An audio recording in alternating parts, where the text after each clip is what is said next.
Hi guys, welcome back to Krishnagiri cooking. இன்றைக்கி வந்து நம்ம 6 கிலோ மட்டன் பிரியாணி செய்ய போகிறோம். 6 கிலோ மட்டன் பிரியாணிக்கு முதல்ல வந்து 1 லிட்டர் எண்ணெய் பாக்கெட்டாக ஃபுல்லாக போட்டுடுங்க. அப்புறமா இன்னும் 1/4 லிட்டர் எண்ணெய் ஊற்றிக்குங்க.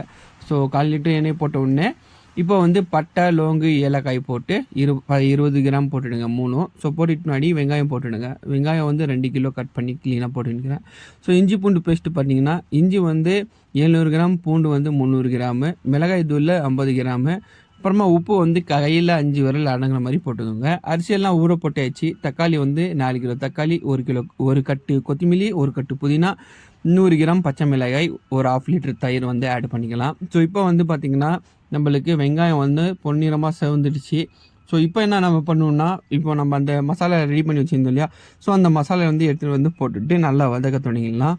ஸோ இப்போ நம்ம மசாலா வதக்கும் போது தண்ணி கொஞ்சம் ஆட் பண்ணணும். இப்போ நம்ம தண்ணி எப்படி ஆட் பண்ணணும்னா, இப்போ நம்ம இஞ்சி பூண்டு பேஸ்ட் போட்டோம் இல்லையா, ஸோ அந்த பாத்திரத்துலேயே இஞ்சி அங்கங்கே ஒட்டினுக்கும்.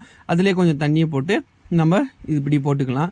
ஸோ போட்டுட்டு ஒரு 2 செகண்ட் நல்லா வதக்குங்க. அந்த பச்சை வாசனைலாம் போயிட்டு பின்னாடி நம்ம மட்டன் பிரியாணி செய்யறதுனால மட்டன் எடுத்து வந்து மட்டன் போட்டுடலாம். ஸோ மட்டன் போட்டுட்டு நல்லா கிண்டுங்க. ஸோ இப்போ வந்து தான் முக்கியமான நேரம். ஏன்னா இஞ்சி வந்து கொஞ்சம் ட்ரை ஆகிருக்கும். ஸோ அந்த நேரம் பார்த்து நீங்கள் கிண்டுறது நிப்பாட்டிங்கன்னா அடி பிடிச்சிடும். அதனால் நல்லா கிண்டுங்க. கிண்டிட்டு லைட்டாக தண்ணி தெளிச்சிட்டு இப்போ வந்து நம்ம மசாலாலாம் போட்டுடலாம். ஸோ மசாலாவில் நான் முன்னையே சொன்னேன், தக்காளி, வெங்காயம், கொத்தமல்லி, புதினா, கொஞ்சோண்டு வெங்காயம் மட்டும் தான் நான் காமிக்கலை. வெங்காயம் வந்து ஒரு 1/4 கிலோ இருக்கும், அவ்வளோதான். ஸோ எல்லாம் போட்டுட்டு ஆட் பண்ணி நல்லா மிக்ஸ் பண்ணிவிட்டு ஒரு ஹை ஃப்ளேமில் மூடி போட்டுட்டு 2 நிமிஷத்துக்கு நீங்கள் திறந்து கிண்டி விடுங்க. ஏன்னா இது கேஸ் அடுப்புனாவே நம்மளுக்கு வந்து சீக்கிரமாக அடி பிடிக்கும். ஏன்னா ஒரே இடத்துல அனல் இருக்கிறதுனால. ஸோ 2 நிமிஷத்துக்கு ஒரு தடவை நானும் கிண்டி விட்டுட்டேன். சைடில் வந்து ஒலையை ரெடி பண்ணி வச்சுட்டேன். ஸோ அரிசியெல்லாம் ஃபஸ்ட்டே பிரியாணி பாத்திரத்துக்கு எண்ணெய் போடுறதுக்கு முன்னாடியே நான் வந்து அரிசியெல்லாம் ஊற போட்டுட்டேன். ஸோ இப்போ பார்த்தீங்கன்னா எங்களுக்கு வந்து தக்காளியெல்லாம் நல்லா குழஞ்சிச்சு. இப்போ ஒலையிலேருந்து ஒரு 2 லிட்டர் தண்ணியை மட்டும் எடுத்துகிட்டு வந்து சைட்லெல்லாம் அடித்து க்ளீனாக இது பண்ணிட்டேன்.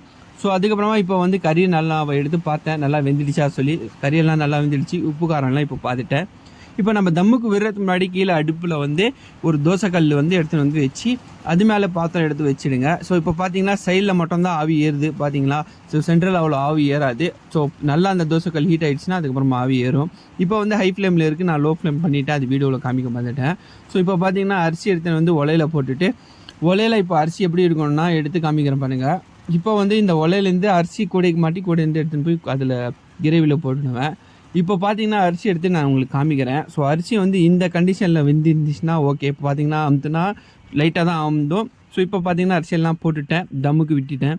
ஸோ ஹை ஃப்ளேமில் 2 செகண்ட் கரெக்டாக நம்ம ஹை ஃப்ளேமில் வச்சுட்டு அதுக்கப்புறமா லோ ஃப்ளேமில் வந்து 15 நிமிஷம் போதும். ஸோ அடுப்பில் செய்யும்போது 20 நிமிஷம் விடுங்க, கேஸ் அடுப்பில் செய்யும்போது 15 நிமிஷம் விடுங்க. ஏன்னா கேஸ் அடுப்பில் ஸ்ட்ரைட்டாக நெருப்பு அடிச்சுன்னு இருக்கிறனால நம்ம முடிஞ்ச அளவுக்கு சீக்கிரமாக வந்து இறக்கிடலாம். ஸோ இப்போ பார்த்தீங்கன்னா நம்ம பிரியாணி வந்து ரெடி ஆகிடுச்சு.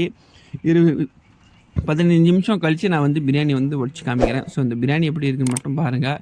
ஸோ இந்த வீடியோ உங்களுக்கு பிடிச்சிருந்தால் லைக், ஷேர் கண்டிப்பாக பண்ணுங்கள். அப்புறமா tata bye bye, see you.